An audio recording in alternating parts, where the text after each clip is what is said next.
Hak mana nak buat rumah terbuka pada bulan Syawal yang mulia ini, nak ke tak?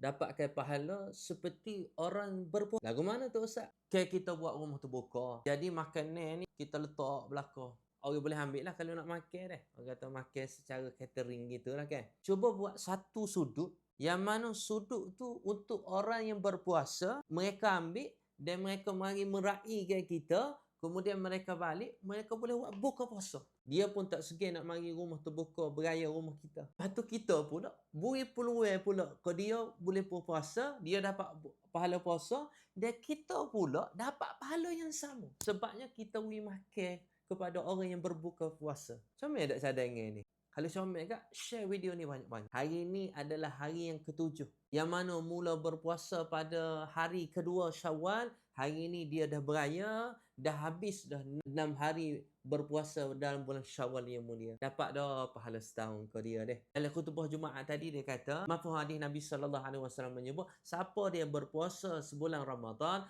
tambah pula nari dalam bulan Syawal, maka dia akan dapat pahala seperti dia berpuasa selama setahun. Rugilah kalau kita tak ambil peluang ni deh.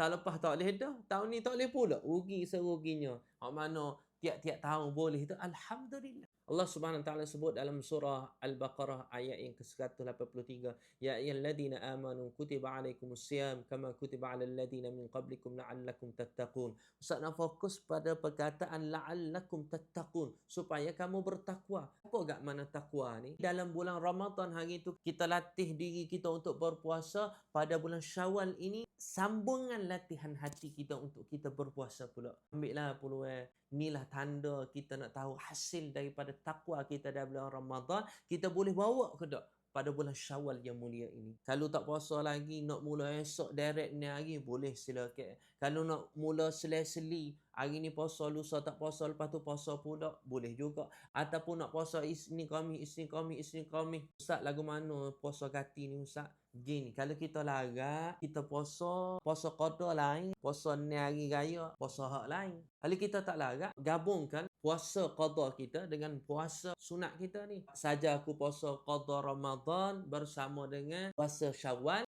kerana Allah Ta'ala. Kalau tak larat, kita gabung dua-dua lah. Rugilah kalau tak ambil peluang untuk tambah ni hari dalam bulan Syawal ini untuk kita berpuasa. Baik dari Allah Subhanahu Wa Taala. Sama-sama beraya Allah Maha Baik. Terima kasih banyak mana follow perjalanan dakwah Ustaz. Yang mana boleh follow, mari follow Ustaz.